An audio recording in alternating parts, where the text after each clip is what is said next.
برونتو اف ام. برونتو اف ام، صوتك سابق بخطوة.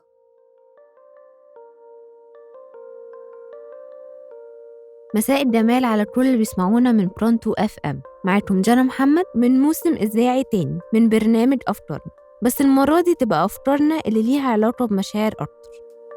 موضوعنا النهاردة مهم، أو يمكن بالنسبة لي بشوفه كده، اللي هو عن جبر الخواطر، اللي هو يعتبر بقى معدوم أو قليل جدا. أنا عن نفسي بشوف جبر الخواطر حاجة كبيرة قوي عند ربنا وليها ثواب كبير.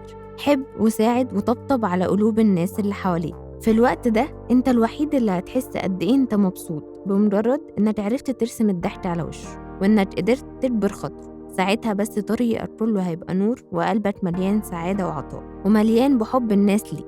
تعالوا احكيلكوا عن موقف حصل من قريب. حد بيحكي انه كان بيهزر مع حد هزار سخيف قدام العمارة، وبعد كده سابه ومشي وراح يركب الأسانسير.